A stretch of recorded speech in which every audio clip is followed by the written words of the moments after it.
I'm Leonie from the Woolbaa, and today I'm going to show you one of my favourite tricks. It's called the Knitting Lifeline. Now this is particularly useful if you're starting to do some complicated patterns, so work such as heavy cables, lace work or even colour work. If you know about the Knitting Lifeline, it's going to save you from a lot of grief, because we all make mistakes and there's nothing worse than finding that there's a mistake further down in your work and you don't know at what point the pattern is. This Knitting Lifeline is going to solve that problem. Let's get started. You can put your lifeline anywhere on your work, but I choose to do it on the last row of the pattern so that I know when I'm going to pull up my work out again that where the lifeline is, that will be the last row of that particular pattern, and the next one that I'm due to do will be the first row. So as you can see across here, I've done my cables, I've done my little twists. The last row is my twisting row. So we've got twisting row, twisting row, twisting row, all right across. So what I'm going to do, I've threaded a needle with some contrast yarn. Much better to do that rather than have the same colour, because then it stands out clearly. And I'm going to thread through all of the stitches, so you can do it one by one or a couple at a time. And I'm going to just pull it through each stitch like so. And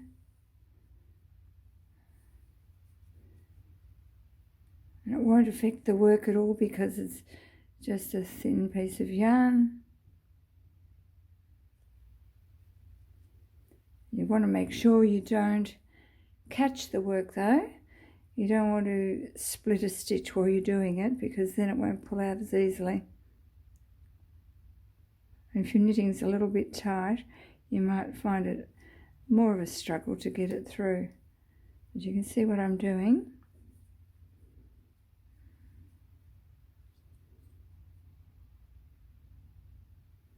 So I'm just travelling it right across. And I'll keep going until I get to the end, doing exactly what I've been doing there.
So you can see now I've got them through all of the stitches there on the needle.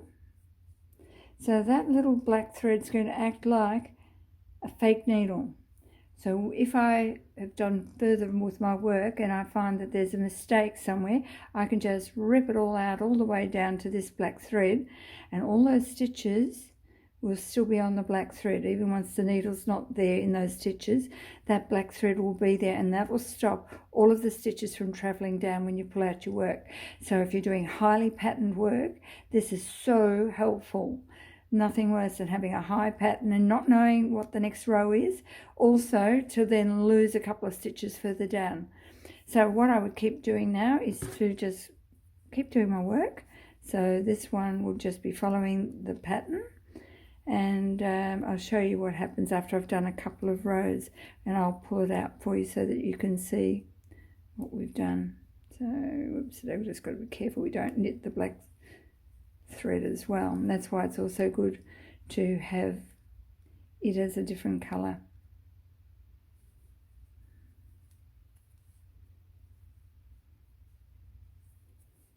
So just keep going in the pattern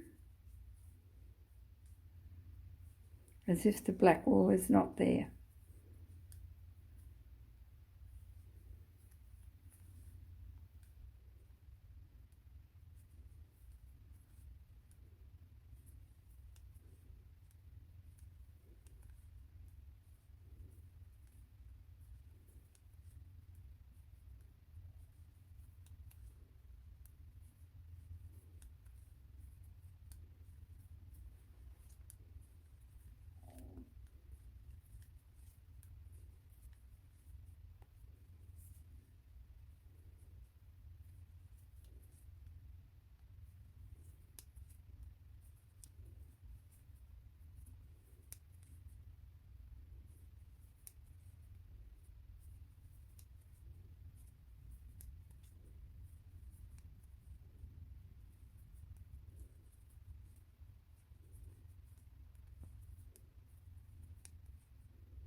So that's that row completed. That was the first row of the pattern.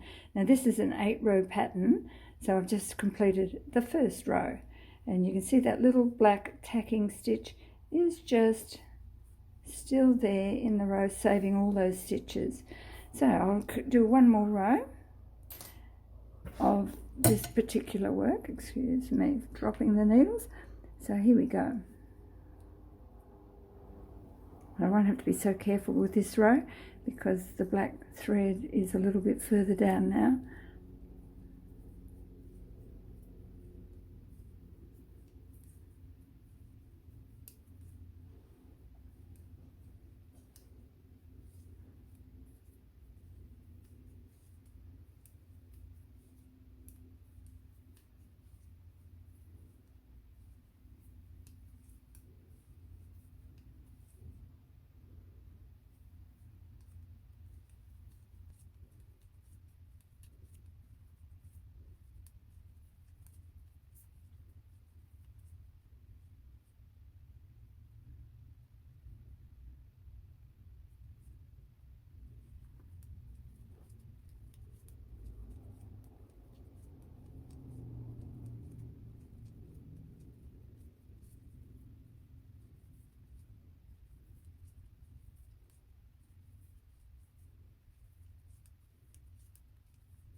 And that completes the second row of the pattern that we've continued on with.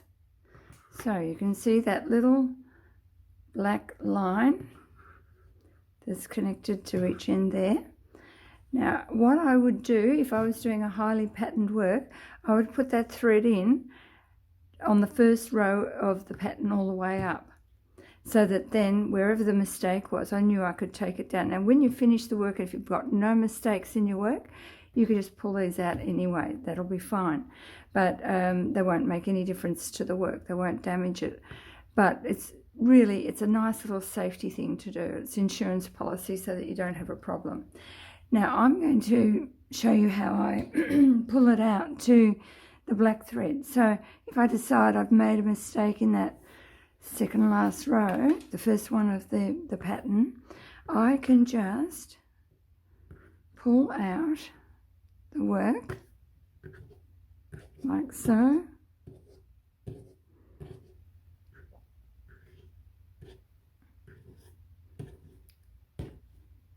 And now look what's happened.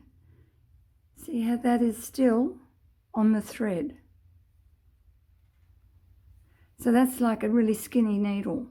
It's kept it nice and safe. So from that point, I could just pick up my needle and start to put it back on this. So whilst that thread is there, I can just go through like so, and the stitches won't disappear. And I could just go all the way across and still leave the black thread there if I'm continuing on with the work. I wouldn't have to thread it again.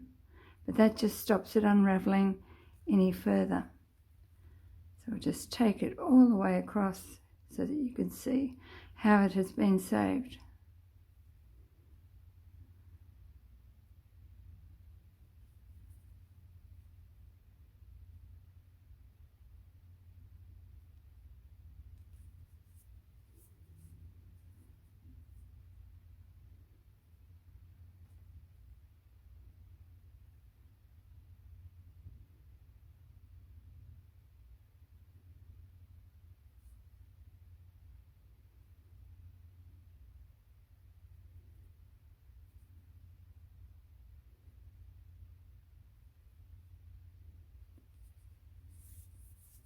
There you go, all back safely on the needle.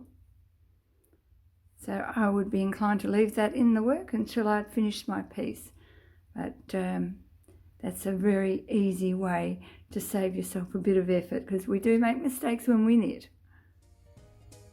Isn't that a fabulous trick?